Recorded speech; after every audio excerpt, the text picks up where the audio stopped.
اصحابہ اجمعین برحمتک یا ارحم الراحمین۔ حضور خاتم النبیین سید الشافعین رحمۃ للعالمین صلی اللہ تعالی علیہ وآلہ وسلم کے ارشاد اقدس کا مفہوم ہے، جو ایک بار درود شریف پڑھے اللہ تبارک و تعالی اس پہ 70 رحمتیں نازل فرماتا ہے۔ رحمتوں کے حصول کی خاطر آقا کریم علیہ السلام کی بارگاہ میں حسن عقیدت، حسن محبت کے سانچے میں ڈھل کر ہم سب کو زیادہ سے زیادہ درود و سلام پڑھنے کا شرف حاصل کرتے رہنا چاہیے۔ اب بھی ہم سب مل کر بارگاہ خیر الانام علیہ السلام میں ہدیہ درود و سلام پیش کریں۔ الصلاۃ والسلام علیکہ یا سیدی یا رسول اللہ وعلی آلکہ و صحابکہ یا سیدی یا حبیب اللہ۔ گرامی قدر حضرات، دو نشستیں ہماری سلسلہ علم و ادب میں دین اسلام کی عظمت اور فوقیت کے بارے میں الحمدللہ ہوئیں، جس میں قرآنی آیات کا تذکرہ ہوا، اس کا ترجمہ اور تفسیر بیان ہوئے، پھر آخر کے اندر کچھ روایات جو امام سیوطی شافعی رحمہ اللہ نے خصائص کبریٰ میں نقل کیں ان کو بیان کیا، اور آج اسی سے ریلیٹڈ ہمارا عنوان ہے کہ دین اسلام کی عظمت اور فوقیت اور اہمیت اور بالادستی کو جاننے کے لیے یہ بات بھی کفایت کرتی ہے کہ اس امت کا مقام اور مرتبہ کیا ہے، اس امت کی شان کیا ہے، کہ اس امت کے مقام اور مرتبے کو باقی امتیں نہیں پہنچتیں، تو پھر جس دین اسلام سے ریلیٹڈ یہ امت ہے اس دین تک دوسرے دین برابری میں یا اس سے فوق کیسے ہو سکتے ہیں۔ امام سیوطی رحمہ اللہ نے امام احمد بن حنبل اور امام ترمذی اور ابن ماجہ اور امام حاکم نیشاپوری کے حوالے سے ایک روایت کو نقل کیا کہ نبی کریم صلی اللہ تعالی علیہ وآلہ وسلم کے دربار انور سے یہ سنا گیا کہ حضور علیہ السلام نے یہ آیت کریمہ کہ تم بہترین امت ہو کے تحت حضور علیہ السلام نے فرمایا کہ تم لوگ 70ویں امت کو پورا کرنے والے ہو، اور تم اللہ کے نزدیک ان سب میں اکرم و بہترین ہو۔ یہ آقا علیہ السلام کا فرمان عالی شان ہے کہ تم جو ہو وہ تمام امتوں میں مکرم ہو اور بہترین ہو۔ اسی سے اندازہ کر لیجئے کہ دین اسلام کی عظمت اور فوقیت کا عالم کیا ہے۔ پھر امام جریر رحمہ اللہ نے امام ابن رویہ کے حوالے سے، ان کی مسند کے حوالے سے، اور امام ابن ابی شیبہ کی مصنف کے حوالے سے اس روایت کو نقل کیا کہ امیر المومنین سرکار سیدنا فاروق اعظم رضی اللہ تعالی عنہ کا کوئی حق ایک یہودی پر آتا تھا، یعنی وہ مقروض تھا سرکار سیدنا فاروق اعظم رضی اللہ تعالی عنہ کا، تو سرکار سیدنا فاروق اعظم رضی اللہ تعالی عنہ نے اس یہودی سے اپنا حق جو تھا وہ طلب فرمایا، اور جب اس سے یہ حق طلب کیا تو ساتھ ہی سرکار فاروق اعظم رضی اللہ تعالی عنہ نے فرمایا، قسم اس ذات کی کہ جس نے حضور سرور عالم علیہ السلام کو کائنات کے اندر افضل ترین بنایا، کہ آج میں تمہیں اپنا حق لیے بغیر نہیں چھوڑوں گا۔ جس ذات نے حضور علیہ السلام کو بشر پر برگزیدہ کیا، فضیلت عطا فرمائی، بزرگی عطا فرمائی، اس رب کی قسم آج میں تم سے اپنا حق لے کر جاؤں گا۔ اس یہودی نے کہا کہ خدا کی قسم کہ انہوں نے حضور علیہ السلام کو بشر پر برگزیدہ نہیں کیا، اس نے اس بات کا انکار کر دیا۔ یہ سن کر حضرت سیدنا فاروق اعظم رضی اللہ تعالی عنہ نے جلال میں آ کر اس یہودی کے منہ پہ تماچا مارا۔ وہ یہودی نبی پاک علیہ السلام کے دربار گہربار میں حاضر ہوا، اور اس نے اپنا معاملہ بطور شکایت بارگاہ خیر الانام علیہ السلام میں پیش کیا، تو نبی کریم علیہ السلام نے جو عدل و انصاف کے پیکر ہیں، آقا علیہ السلام نے حضرت فاروق اعظم رضی اللہ تعالی عنہ سے فرمایا، اے عمر، تم نے جو اس کو تماچا مارا ہے یہ معاملہ تم آپس میں حل کر لو۔ اور اس کے بعد آقا علیہ السلام نے اس یہودی سے فرمایا، اے یہودی سن، تم اللہ تبارک و تعالیٰ کے 2 نام لیتے ہو،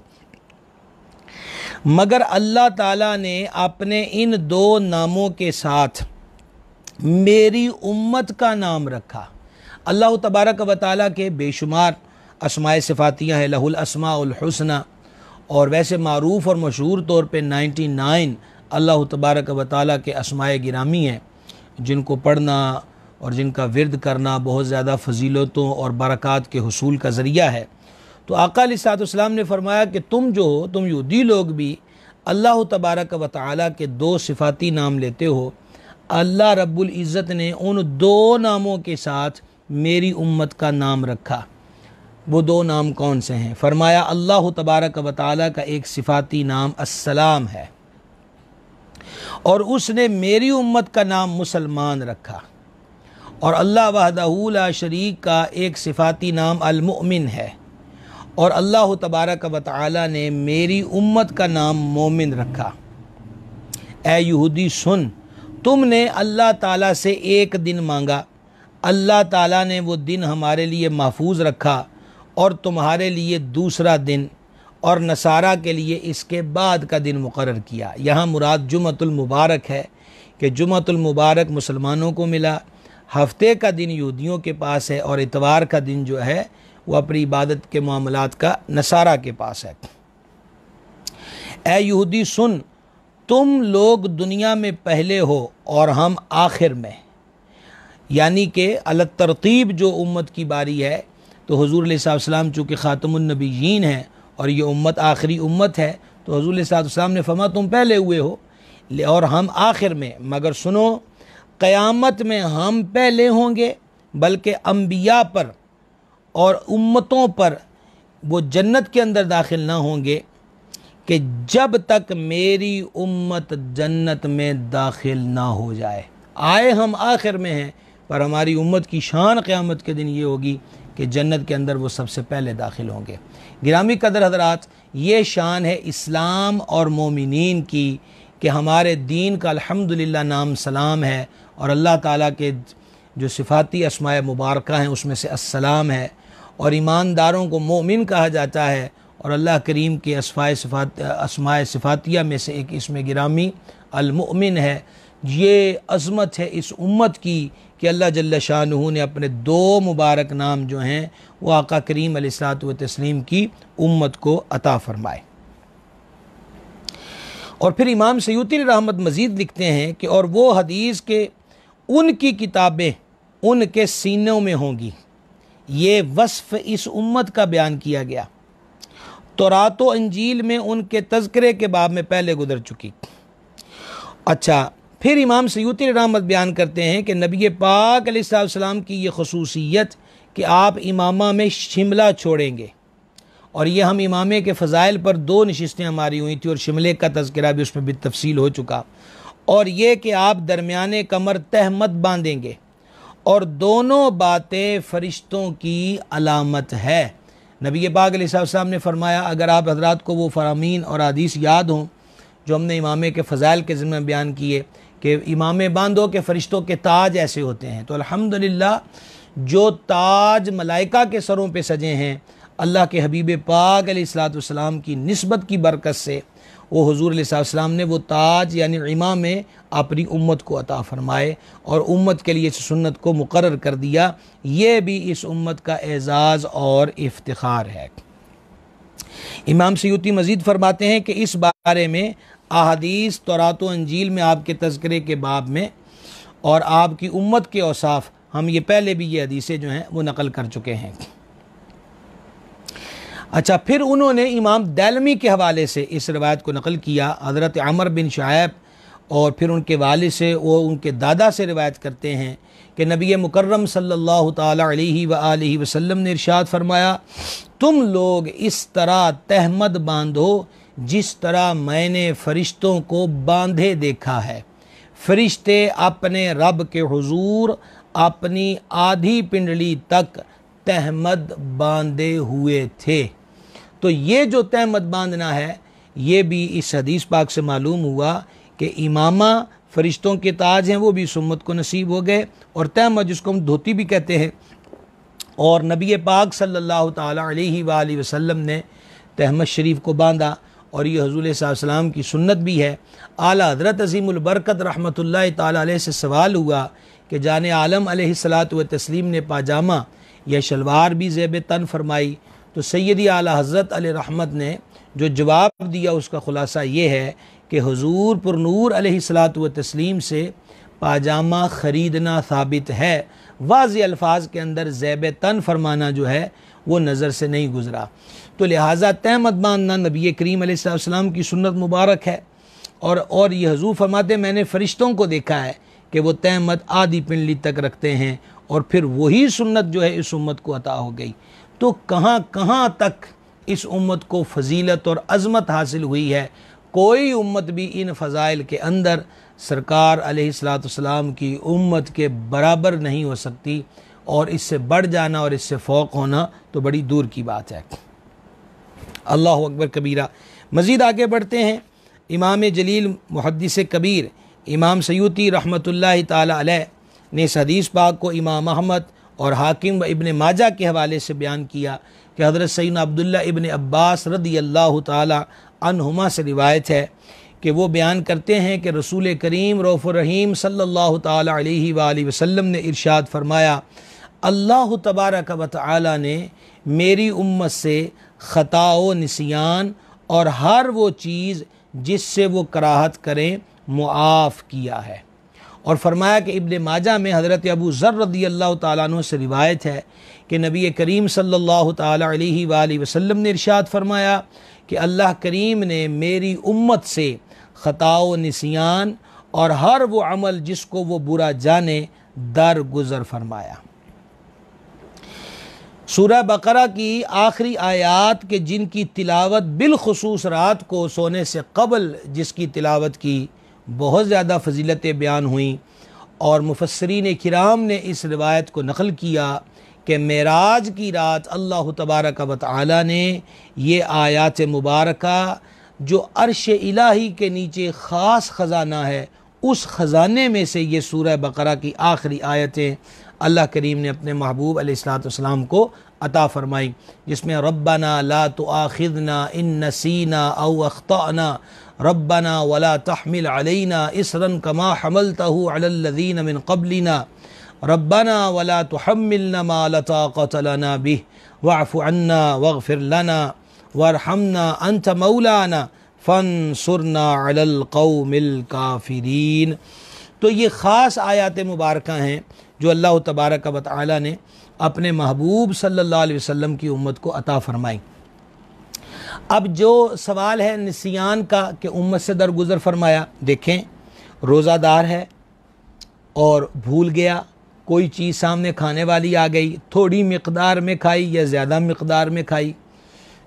مان لیجئے کہ وہ 2 روٹیاں ہی کھا گیا لیکن اس کو یاد نہ تھا کہ میرا روزہ ہے، تو یہ بھول گیا،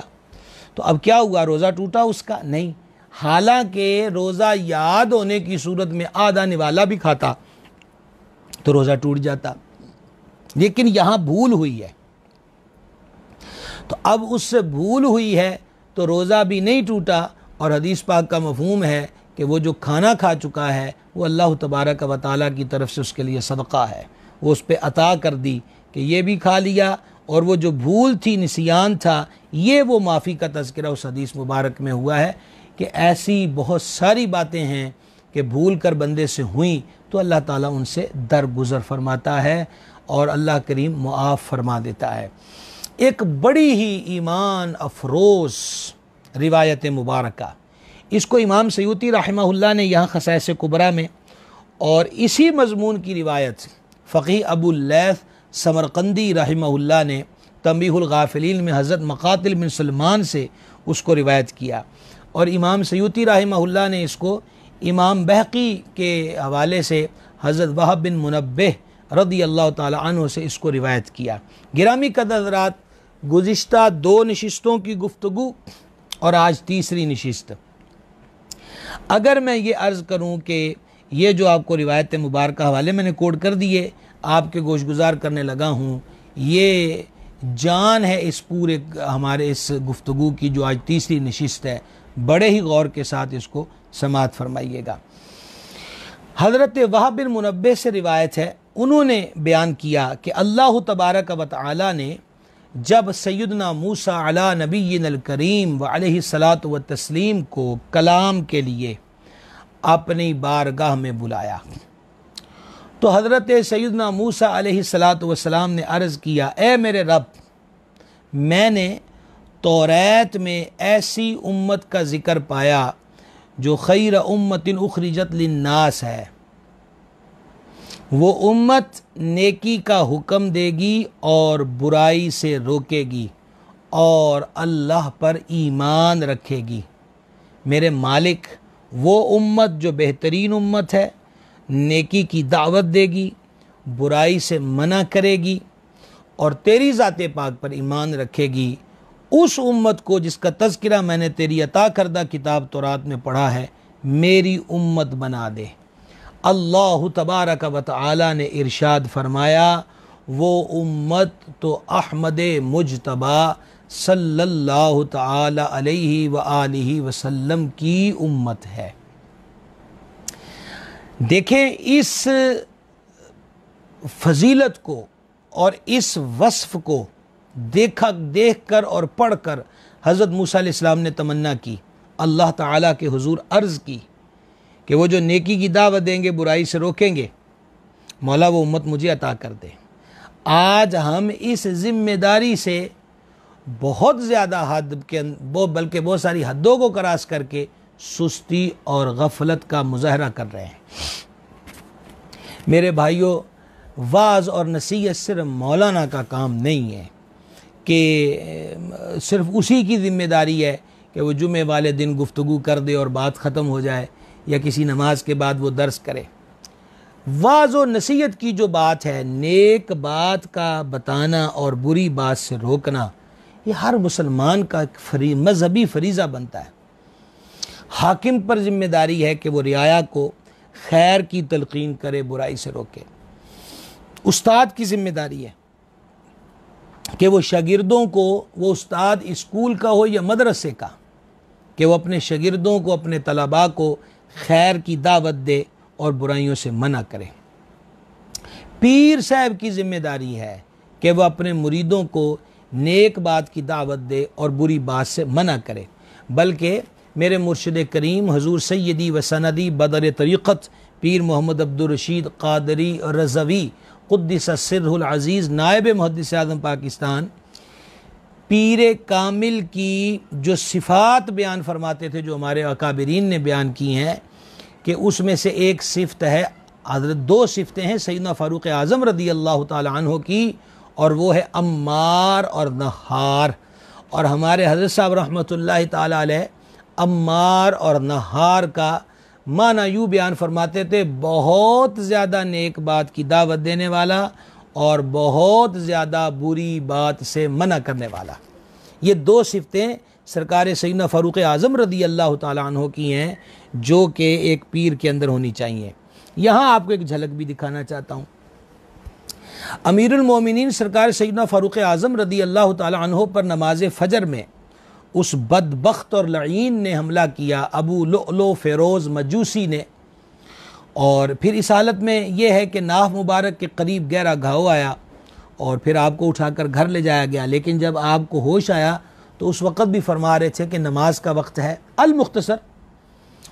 ہزار صحابہ کرام علیہ مردوان، پھر آگے ان کی اولادیں امیر المومنین کی تیمارداری کو، زیارت کو حاضر ہوتے تھے۔ سرکار فاروق اعظم رضی اللہ تعالی عنہ اس گھاؤ کے سبب ٹیک لگائے ہوئے تھے۔ ایک نوجوان آیا، بڑی ایمان افروز احباب گرامی قدر یہ بات ہے۔ ایک نوجوان آیا، سلام عرض کیا، خیریت دریافت کی۔ جب وہ واپس جانے لگا تو سرکار فاروق اعظم رضی اللہ تعالیٰ عنہ کی نظر پڑی کہ اس کی تہمت کا کپڑا ٹخنوں سے نیچے تھا۔ آپ اس حالت کے اندر کہ گہرا گھاؤ ہے، اسی بستر پہ میں وہ استراحت ہیں، اور اس حالت میں بھی آپ نے فرمایا، اے نوجوان، تیرا تہمت کا کپڑا ٹخنوں سے نیچے کیوں ہے؟ اس کو اوپر کر، کہ یہ اللہ کے محبوب علیہ السلام کی سنت یہی ہے کہ تہمت کا کپڑا ٹخنوں سے اوپر ہونا چاہیے۔ آپ دیکھ رہے ہیں، عمار اور نہار، بہت زیادہ نیکی کی دعوت دینے والا، بہت زیادہ برائی سے منع کرنے والا، یہ شیخ طریقت کی ذمہ داری ہے۔ ماں باپ کی ذمہ داری ہے ابتدا ہی سے اپنے بچوں کی تربیت کریں، نیکی کی انہیں رغبت دلائیں اور برائی سے منع کریں۔ روز کی وہ باتیں جن کو چھوٹی باتیں ہم قرار دیتے ہیں، وہ پکتے عادت بن جاتی ہیں، اور بچے جو ہیں وہ پھر لڑکپن میں اور لڑکپن سے جوانی میں پھر وہ برائیاں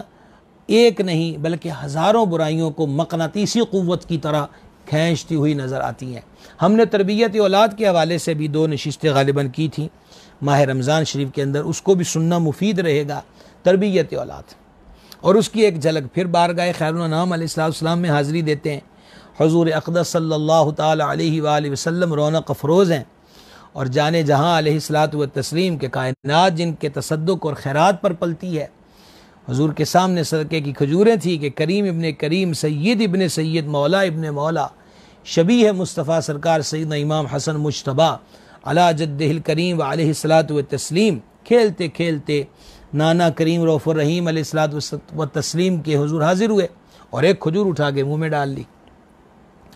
تو رحمت عالم علیہ السلام نے اپنی انگلی مبارک سے اس کھجور کو ان کے دہن شریف سے نکالا اور فبا تھو تھو چھی چھی، تمہیں نہیں پتا کہ تم سید ہو اور ہم صدقہ نہیں کھاتے۔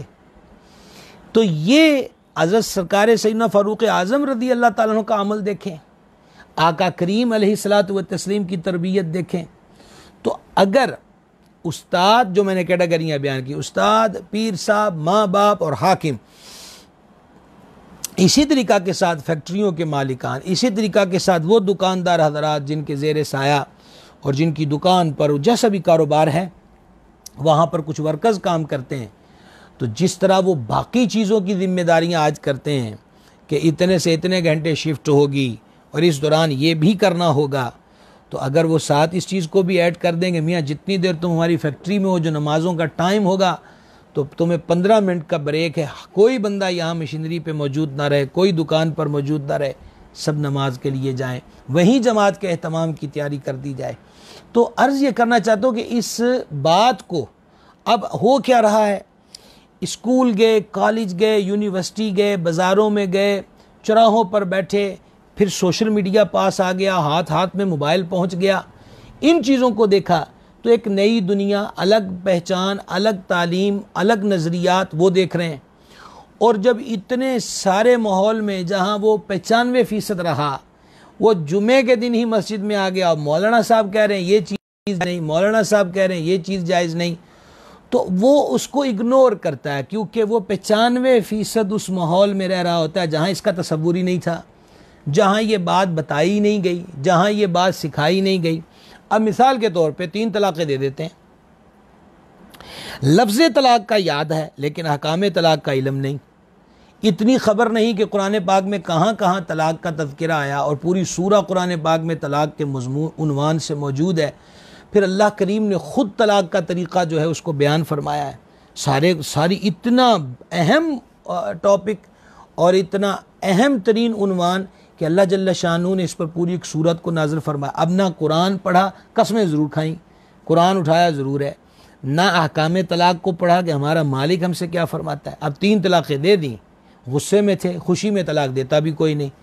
اب مولانا صاحب کے پاس گئے تو بولے وہ تو کسی صورت بھی 3 طلاقوں کے بعد اب رجوع نہیں ہو سکتا۔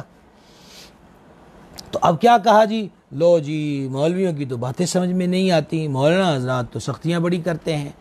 اب مولوی بیچارے کا کیا قصور ہے؟ جب اللہ رسول اجازت نہیں دے دے تو مولوی کی کیا اتھارٹی ہے کہ وہ اجازت دے دے کہ تم 300 طلاقیں بھی دے دو اور اس کے بعد پھر معاذ اللہ تعالیٰ وہ صلح، نام صلح کا ہے اور اس کے پردے کے اندر بدکاری جو ہے اس کی اجازت دے دی جائے۔ تو لہذا ساری جگہوں پر تربیت کا ماحول، واعظ نصیحت کا ماحول مفقود ہوا۔ ایک بج گیا مولانا صاحب،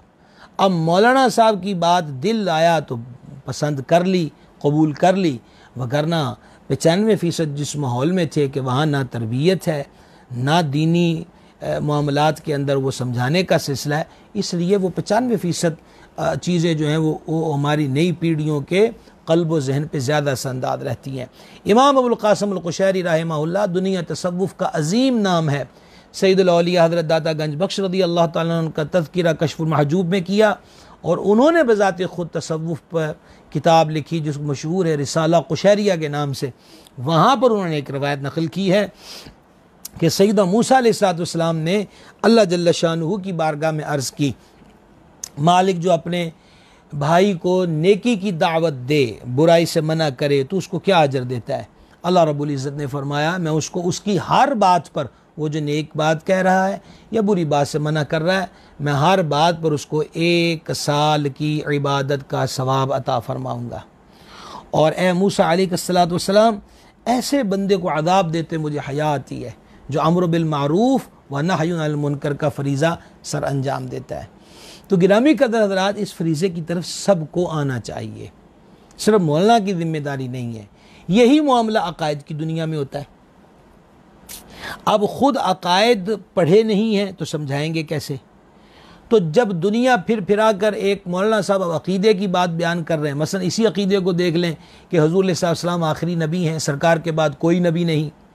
اور حضور علیہ السلام نے پہلے سے غیب کی خبریں دے دی ہیں کہ دجال اور کذاب ہوں گے جو نبوت کے دعوے کریں، لیکن سن لو الا وانا خاتم النبیین لا نبی بعدی، سن لو خبردار میں آخری نبی ہوں، میرے بعد کوئی نبی نہیں علیہ الصلوۃ والتسلیم۔ اور اب ظاہری بات ہے کہ قرآن اور حدیث میں یہ بات بیان ہو گئی، اور قرآن حدیث میں بیان ہوگی تو اس کا انکار کفر ہے۔ اب جب مولانا صاحب کے ہتھے چڑھے تو وہ بیان کر رہے تھے کہ اس عقیدے کا انکار کفر ہے۔ اب 95% جس ماحول میں پھرتا پھراتا رہا وہاں اس کی بات کبھی سنی نہیں تھی،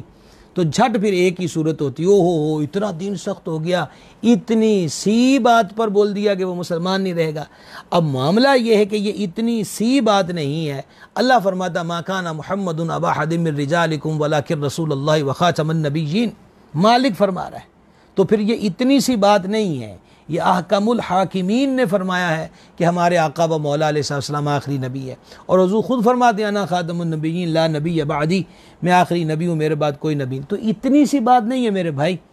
مولوی صاحب نے صرف وہ قرآن حدیث کو بیان کیا ہے۔ ہاں اگر کوئی اپنی طرف سے اپنا من مانا کسی پر ٹھونس رہا ہے تو ہرگز تسلیم نہیں کیا جائے گا۔ بات اللہ رسول کی ہو تو سر کو جھکایا جائے گا، اور صدق اللہ العظیم و صدق رسولہ النبی الکریم الامین، یہی ایک مسلمان کی شان ہے کہ وہ اس کو تسلیم کرے۔ بات لمبی ضرور ہوئی لیکن عبث نہیں۔ ہم پھر اسی روایت کی طرف واپس پلٹتے ہیں کہ سیدنا موسیٰ علیہ السلام نے عرض کی الہی اس امت کا تذکرہ پڑھا ہے جو نیکی کی دعوت دے گی، برائی سے منع کرے گی، خیر امت تو نے اس کو فرمایا، تیری ذات پر وہ ایمان رکھے گی، یہ امت تو مجھے دے دے۔ اللہ تبارک و تعالیٰ نے فرمایا میرے کلیم علیہ السلام وہ امت میرے پیارے محبوب احمد مجتبیٰ صلی اللہ علیہ وآلہ وسلم کی امت ہے۔ عرض کیا ہے میرے مالک، میں تورات میں ایسی امت پاتا ہوں، یعنی ایسی امت کا تذکرہ پاتا ہوں جن کے سینوں میں ان کی کتاب ہوگی اور وہ اسے پڑھیں گے، اور ان سے پہلی امتیں انہیں دیکھ کر اپنی کتابوں کو پڑھیں گی، اور وہ یعنی جس امت کا تذکرہ میں نے پڑھا ہے وہ اپنی کتاب کو حفظ کریں گے، تو یہ امت میری امت کر دے۔ حق تعالی جل وعلا نے فرمایا اے موسیٰ علیہ السلام وہ میرے حبیب علیہ السلام کی امت ہے۔ یہ شان بھی اس امت کی ہے۔ پہلے بھی ہم کئی بار ذکر کر چکے، پچھلی کتابیں اور صحیفے جن نبیوں اور رسولوں پر وہ کتابیں اور صحیفے نازل ہوئے انہی کو مکمل حفظ تھے۔ امت میں سے کچھ حصے امتیوں کو یاد ہوتے تھے، لیکن سرکار علیہ السلام کی امت کی یہ فضیلت ہے، اہمیت ہے، فوقیت ہے کہ اس امت کو پورے یہاں کے بچے 15 سال کے بچے ماشاء اللہ قرآن پاک کے حافظ ہو گئے۔ اور اب یہ ایسی باتیں ہیں کہ آپ آنکھوں سے دیکھ سکتے ہیں، سوشل میڈیا پر ایسی بہت ساری ویڈیوز میں نے دیکھی کہ چھوٹی چھوٹی عمر کے بچے، بلکہ عرب دنیا کے ایسے بچے کہ جن کو ابھی ہم جھنجھنا ہی پکڑا کر اس سے کھیلنا سکھا رہے ہوتے ہیں۔ ابھی چند دنوں پہلے میں نے ایک ویڈیو دیکھی، بالکل کم سن بچہ قرآن پاک کی سورت کی تلاوت کر رہا تھا۔ تو یہ نبی پاک علیہ السلام کی امت کو اعزاز حاصل ہوا ہے۔ سرکار موسیٰ علیہ السلام عرض کرتے ہیں الہی یہ امت مجھے عطا کر دے کہ جو امت اپنی کتاب کو سینوں میں محفوظ کرے گی۔ کتنا بڑا اعزاز ہے حفظ قرآن کریم، کتنی بڑی دولت ہے کہ حضرت موسیٰ علیہ السلام اس وصف والی امت کو اپنی امت چاہتے ہیں کہ یہ مجھے عطا کر دے۔ فرمایا میرے حبیب علیہ السلام کی امت ہے۔ عرض کی میرے مالک میں نے تورات میں پایا ہے کہ ایک امت ان کی پچھلی کتابوں پر ایمان رکھے گی، اور یہ ہمیں درس دیا گیا۔ تورات، زبور اور انجیل کے بارے میں عقیدہ کیا ہونا چاہیے کہ تورات، زبور، انجیل اور جو صحیفے اللہ جل شانہ نے اپنے نبیوں پر نازل فرمائے علیہم الصلاۃ والسلام، جو اس نے نازل فرمائے تھے وہ حق ہے۔ اور موجودہ صورتحال کیا ہے؟ خود قرآن نے ہمیں خبر دے دی کہ تورات و زبور و انجیل کے اندر تحریف کی ان لوگوں نے، تبدیلی کی، کانٹ چھانٹ کی، تغیر کیا، تبدل کیا۔ تو ہمارا ایمان اس تورات زبور انجیل پر ہے، اور اس اعتبار سے ہے کہ وہ اللہ کا کلام ہے جو اللہ نے نازل فرمایا، اور اسی صورت کے اندر اپنی اصل حالت کے اندر آج دنیا میں ایسی کوئی کتاب نہیں، صرف ایک کتاب ہے کہ جس کے لفظ میں فرق نہیں آیا، نہ آیا ہے نہ آئے گا، اور وہ قرآن حکیم ہے۔ تو یہ وصف پچھلی تورات کے اندر اس امت کا لکھا ہوا تھا۔ اور دوسرا فرمایا کہ گمراہ پیشواؤں سے جنگ کرے گی، یعنی گمراہ لوگ جو گمراہ ٹولے ہوں گے اور پھر ان گمراہوں کے جو پیشوا ہوں گے ان سے یہ امت صلح صفائی نہیں، ان کی گمراہیوں کو تسلیم اور جی حضوری نہیں کریں گے، بلکہ ان سے جنگ کریں گے، یہاں تک کہ وہ کانے کذاب و دجال سے جنگ کرے گی۔ تو اس امت کو میری امت بنا دے۔ کانا، نبی پاک علیہ الصلوۃ والتسلیم نے دجال کے بارے میں جو بڑی نشانیوں میں سے ہے، حضرت عیسیٰ علیہ السلام کی آمد، امام مہدی کی جلوہ گری، اور پھر دجال کا وقت، وہ ایک آنکھ سے کانا ہوگا۔ تو توریت کے اندر بھی اس یہاں تک تذکرہ موجود تھا اس امت کے اوصاف میں کہ وہ امت اس دجال کے ساتھ جو کانا ہوگا اس کے ساتھ وہ قتال کرے گی، جہاد کرے گی۔ مولا یہ امت مجھے دے دے، فرمایا یہ امت میرے پیارے حبیب صلی اللہ تعالی علیہ وآلہ وسلم کی امت ہے۔ پھر عرض کی الہی میں تورات کے اندر لکھا پاتا ہوں کہ ایک امت اپنے صدقات کو خود ہی استعمال کرے گی، اور ان سے پہلی امتیں ایسی ہوں گی کہ جب وہ اپنے صدقات نکالیں گی تو اللہ ان پر آگ بھیجے گا، اور وہ آگ اسے کھا جائے گی۔ جس کا صدقہ قبول نہ ہوگا اسے آگ نہ کھائے گی۔ تو اس امت کو میری امت کر دے۔ ابھی قربانی کا دن آ رہا ہے، عید الاضحیٰ کا قریب، جانوروں کی خریداری کا سلسلہ شروع ہے۔ تو کیا پچھلی امتیں کی جو قربانی اور صدقات تھے وہ خود کھا سکتے تھے؟ کبھی بھی نہیں۔ یہ اس امت کا اعزاز ہے۔ پچھلی امتیں صدقہ وغیرہ نہیں کھا سکتی تھیں، ایک مخصوص جگہ پہ جا کے رکھ دیتے، آسمان سے سفید رنگ کی آگ آتی، اگر جس کا وہ خیرات صدقہ قبول ہے تو اس کو جلا دیتی تھی۔ لیکن اس امت کی باری آئی تو کہا غربا کو، فقراء کو، مساکین کو، یتیموں کو، نداروں کو، بیواؤں کو صدقہ و خیرات دو، فطرانے دو۔ مال غنیمت اس امت کے لیے حلال ہوا۔ اور یہ قربانی کو دیکھ لیجئے، سارا گوشت خود رکھ سکتے ہیں، سارا بانٹ سکتے ہیں، 3 حصے کرنے مستحب ہیں، اچھا عمل ہے، بہتر عمل ہے، ایک اپنے لیے، عزیز رشتہ داروں کے لیے، اور ایک پڑوسیوں کے لیے، غرباء کے لیے۔ تو کہا الہی جو صدقہ کھانے کی جس امت کو اجازت ہے وہ مجھے دے دے۔ فرمایا اے موسیٰ علیہ السلام، وہ امت میرے پیارے حبیب صلی اللہ علیہ وآلہ وسلم کی امت ہے۔ عرض کی الہی میں توریت میں پاتا ہوں کہ ایک امت ایسی ہوگی کہ جب وہ بدی کا قصد کرے گی، یعنی ارادہ کرے گی برائی کا، تو اسے نہ لکھا جائے گا، اور اگر اس بدی کو عمل میں لے آئے تو ایک ہی گناہ لکھا جائے گا، اور جب ان میں سے کوئی نیکی کا قصد، نیکی کا ارادہ کرے گا، اور اگر اس نے ایسا نہ کیا تو اس کے لیے ایک نیکی لکھی جائے گی، اور اگر وہ اس ارادے کے مطابق اس پہ عمل کر لیا، وہ نیکی عمل میں لے آیا، تو اس کے لیے 10 گناہ سے 700 گناہ تک نیکی لکھی جائے گی۔ تو اس امت کو میری امت بنا دے۔ اللہ غنی حمید۔ یہ عنایات کون مقابلہ کر سکتا ہے جی اس امت کی عظمت پر کے مقابلے میں؟ کسی کو کوئی برابری حاصل نہیں اس امت کی۔ دین اسلام اتنا عظمت والا دین، اور اللہ کے ہاں، اللہ کے نزدیک دین اسلام ہی ہے۔ آپ نے غور کیا اس پر؟ اور یہ مضامین احادیث مبارکہ میں باقاعدہ موجود ہے کہ بندہ اگر نیکی کا ارادہ کرے تو ارادے پر ایک نیکی، اور اگر اس کو عملی جامہ پہنا لے تو 10 نیکیاں، بلکہ 700 گناہ تک نیکیاں، اور اگر کوئی بندہ برائی کا ارادہ کرے تو بدی نہیں لکھی جائے گی، اور اگر وہ کر لے ارادے کے مطابق تو ایک گناہ لکھا جائے گا، اور اگر وہ استطاعت کے باوجود، یعنی اس گناہ پر قابض تھا، اس کے اختیار میں تھا، لیکن پھر اللہ کے خوف سے چھوڑ دیا، تو یوں گناہ کو چھوڑنے پر بھی اللہ اس کو الگ سے اجر عطا فرمائے گا۔ یہ شان اس امت کی شان ہے، اور صدقہ سارا مدینے کے چاند، مکین گنبد خضرا، مصطفیٰ جان رحمت صلی اللہ تعالیٰ علیہ وآلہ وسلم کی نسبت کا ہے۔ عرض کی مولا یہ امت مجھے دے دے، فرمایا یہ امت بھی میرے پیارے حبیب احمد کریم صلی اللہ تعالیٰ علیہ وآلہ وسلم کی امت ہے۔ عرض کی میرے مالک، میں نے توریت میں پڑھا ہے کہ ایک امت ایسی ہوگی کہ ان کی دعائیں قبول کی جائیں گی، وہ اپنی دعاؤں میں مستجاب ہیں، تو اس امت کو میری امت بنا دے۔ حق تعالی نے فرمایا وہ امت احمد مجتبی صلی اللہ علیہ وآلہ وسلم کی امت ہے۔ دعاؤں کا قبول ہونا، یہ کل بھی ہم نے خصائص کبریٰ کے حوالے سے ہی بیان کیا کہ اللہ تبارک و تعالی نے اس امت کے لیے فرمایا کہ تم دعا کرو۔ اب دیکھیں بعض حضرات نے، صحابہ کرام علیہ رضوان نے بارگاہ اقدس میں عرض کی، یا رسول اللہ علیہ السلام خبر دیجئے کہ اللہ تبارک و تعالی نزدیک کب ہوتا ہے، قریب کب ہوتا ہے، تاکہ ہم اس خاص وقت میں اللہ کریم کے حضور دعا مانگے۔ تو مالک کریم جل شانہ نے قرآن پاک کی آیت نازل فرما دی، وَإِذَا سَأَلَكَ عِبَادِي، حبیب میرے بندے تجھ سے میرے بارے میں پوچھتے ہیں، فرما دے میں قریب ہی ہوتا ہوں، اجیب دعوت الداعی اذا دعان، اور میں دعاؤں کو قبول فرماتا ہوں جب بھی کوئی دعا مانگنے والا دعا مانگے،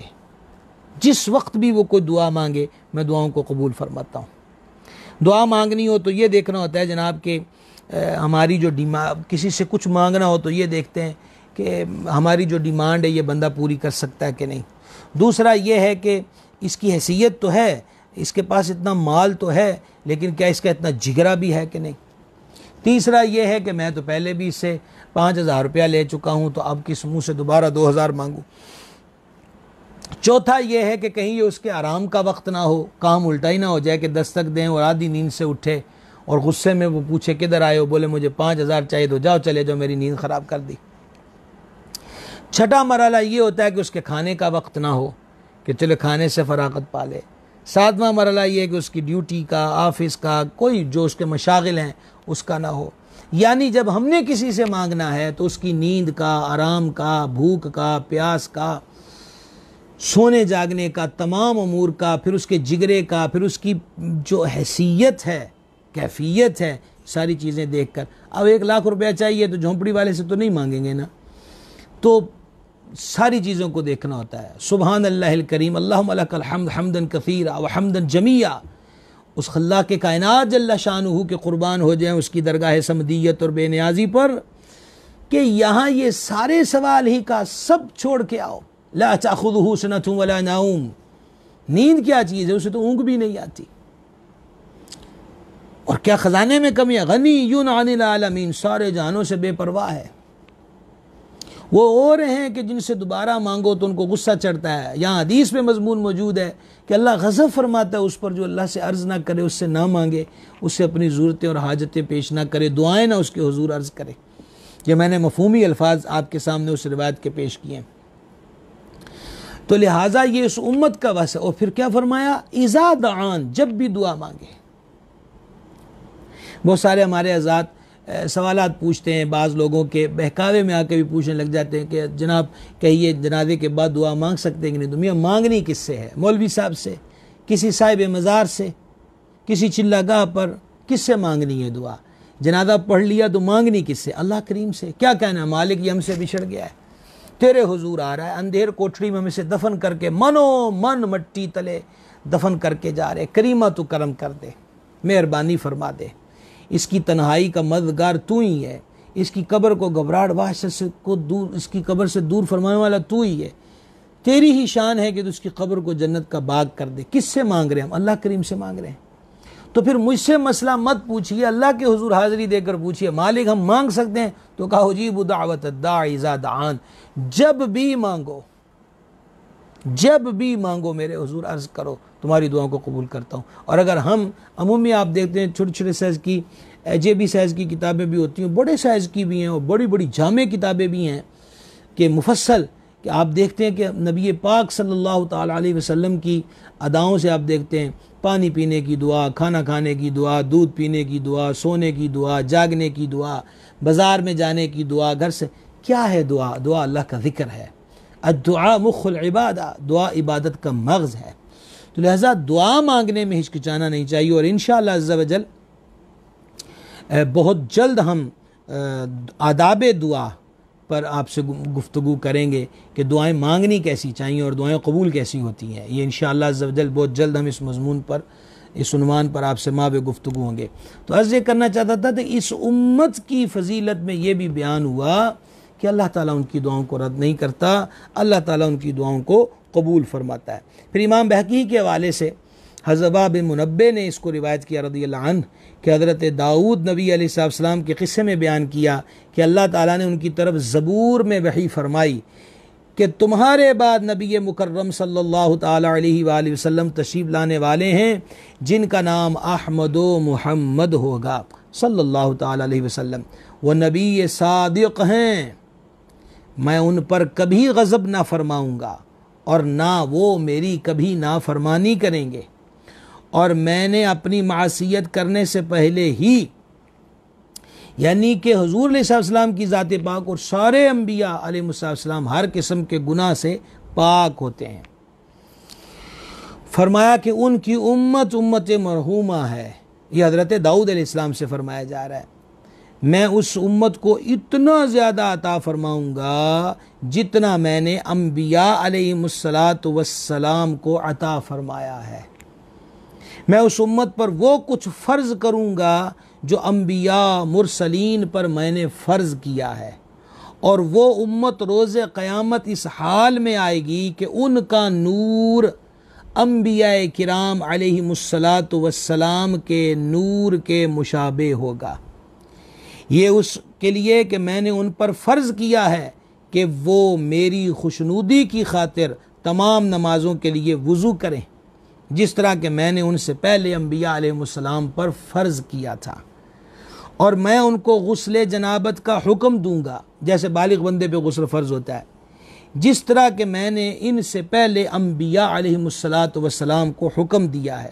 اور میں ان کو جہاد کا حکم دوں گا جیسے میں نے ان سے پہلے رسولوں کو حکم دیا ہے۔ اے پیارے داؤد علیہ السلام، میں نے محمد مصطفیٰ صلی اللہ تعالی علیہ وآلہ وسلم اور ان کی امت کو تمام امتوں پر فضیلت دی ہے۔ اے پیارے داؤد علیہ السلام، میں نے اپنے حبیب اور حبیب کی امت کو تمام امتوں پر فضیلت دی ہے۔ میں نے ان کو 6 باتیں ایسی عطا کیں کہ ان کے سوا کسی امت کو عطا نہیں کی۔ میں ان کو خطا و نسیان اور ہر اس گناہ پر جس کی انہوں نے بغیر قصد و ارادہ کے ارتکاب کیا ہوگا مواخذہ نہ کروں گا۔ جب وہ اپنے گناہ کی مجھ سے مغفرت چاہیں گے تو میں انہیں بخش دوں گا، اور وہ جس عمل کو اپنی خوش دلی کے ساتھ آخرت کے لیے کریں گے تو میں ان کو ان کا ثواب خوب بڑھا چڑھا کر